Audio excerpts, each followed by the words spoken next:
Hello everyone, I'm trying to get the neck of this and everything. Anyway, I hope everyone's having a beautiful, beautiful, beautiful day. It's gorgeous today. But I got something really serious that I want to talk to you about. You, come from a family that worries all the time, worries until you are sick to, and I am not going to say the following word, I'm not going to do it. Anyway, I would like to let you know that if we all, if we all join in this together and share stories, we're sharing lives. And I want to thank you, Life Changing Grace fans and subscribers. I mean, super cool. Anyway, I want to tell you something. Have you ever felt so stressed, so completely stressed out of worrying about the past, worrying about the future, or worrying about the past and thinking that it's going to repeat in you, just as it's repeating in a loved one, in a sickness? Your grandparents or your mothers and your dads and uncles and aunts, and, they're struggling because the promise of retirement no longer really exists, and treated like we ought to be getting treated for our values, and we're so wrapped up in pleasing other people that we have forgotten our values. We've changed, we've lost ourselves here and there. And in the same process, what I am trying to say is that we change our thoughts and we start correcting our words. It's just like when you pray over someone that's fixing to die or might die, and all of a sudden that miracle comes. Doctors were saying all these things. Are you even part of where doctors tell you something and you just start concentrating on it and making it worse and worse and worse? Because doctors have no right to predict what's going to happen to us. They only know whatever our nerves or our blood tells or whatever. And a lot of these illnesses are all mental illnesses from the past. And our thoughts, when they're fear-based or anger or resentment, or, that's just to name a few. When you are in that, and is that so many times, we don't even know that we are. We have no clue about this. All right, and maybe you're one that's really athletic and hasn't really hurt themselves, in sports and stuff. On the other hand, that's me. And he is telling you and speaking to you with things that hurt, with pain, accidents that you have. Your body's like, okay, enough's enough. I got this stress. You need to listen to me. And then something will happen, like maybe, even car wrecks. How many times are we all frustrated, angry, in a hurry to get somewhere, and we have an accident, we have a little fender bender? We are creating this, with our emotions. We are killing ourselves. It is literally a mental suicide. And we're constantly worrying and constantly focused. It is what we are focused on that actually tells you, hey, you guys, I can't see who you are, and I just want to say, hello and everything, and that you're noticed. I see you, but some of you, I don't see you.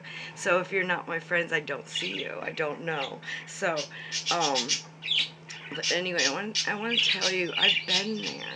I've seen my mother die, and die at a young age. She just checked out, and doctors and we were sick together, and we shared doctors together. So we had doctors that were whatever they were doing, and whatever they predicted. Or like I had a doctor that kept on saying, see, I don't use the words because I don't want to claim them. I don't want to claim sicknesses. There's such retarded names for them out there too. It's like everything that you do, there's a name for it. It's just ridiculous. But anyway, I've been in biology since in the 90s, and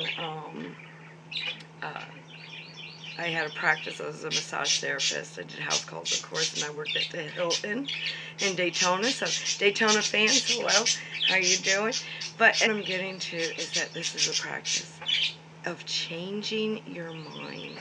And the Lord literally gave you the will to do so.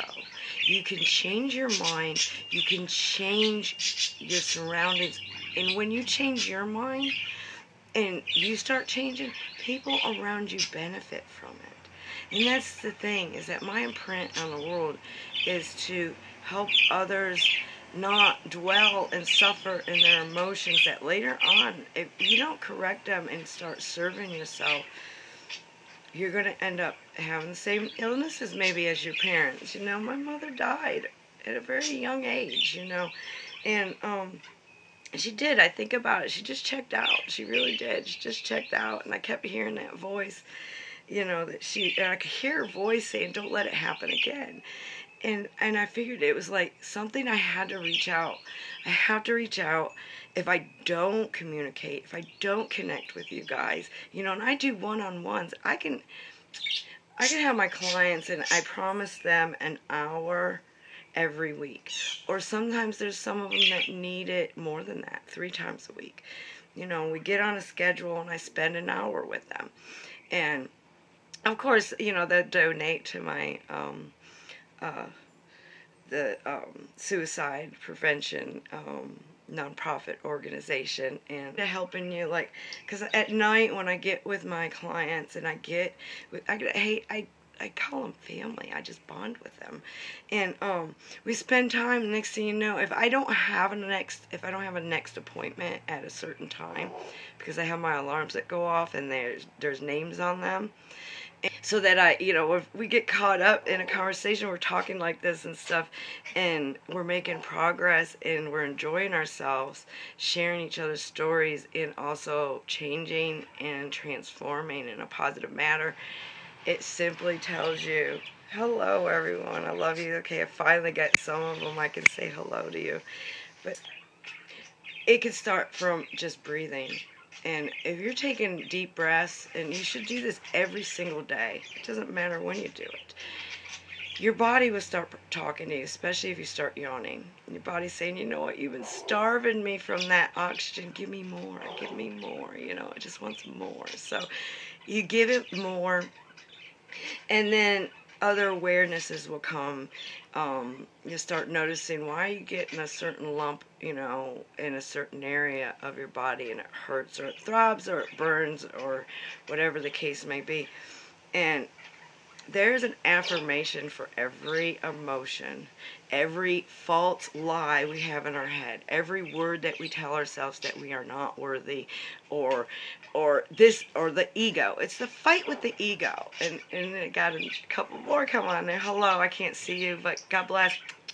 You can find me at Life Changing Grace anywhere. And I just can't wait to see hands full of people I'm connecting with. And you guys, you know, the thing is that the energy and what we need and what we seek and what we pray for, you know, if you're here with me right now and you're listening to me right now, something drew you. The energy drew you. I mean, literally, you know, I'm looking at you, I'm connecting with you. It might just be a phone, but I know I can connect and I can feel people, and I know there's people out there that are seriously, like, they've had enough. You want to do something about it. You know, it's like, okay, that's it. I've had it. Nothing else works. I'm done. Looking for other means of an answer or how to take action. And it really is simple. It's not easy. It's simple once you start adapting to this and start listening to your body and do word affirmations to heal that part of the body or that emotion that body has been trying to tell you, help me. You know, this emotion you're suppressed, you haven't dealt with it. And it's almost like when your stomach turns, it's literally like that. Your stomach is turning. And it, like I said, it could be as simple, you know, like when you get into the breathing you connect with your body, and your body will twitch, and it'll give you messages as it starts to relax, and it'll start communicating with you, like tap tap tap, hello, are you in there? Tap tap tap, hello, are you in there? And then you can look up and you can work on these affirmations and these word changes, and bring back truly what the Father sees in us. Because the Father sees us way before we see Him. He sees us inside, and He wants us to get out there and let, these realists out there, let's save them. Let's save them. Oh, well, it's, just hopeless. There's nothing that we can do. Let's reach out, change lives, and actually start changing our way of thinking. Will heal everyone, even everyone that you think in your mind is just hopeless. They keep messing up and they're not doing any good. Addiction, any addiction at all. We all have addictions. It doesn't matter what it is. And that is a suppressed emotion. And the thing is once you start doing this for your body, it will shed off like a rotted onion. You know how it rots in layers, and you peel it till you get to the good part.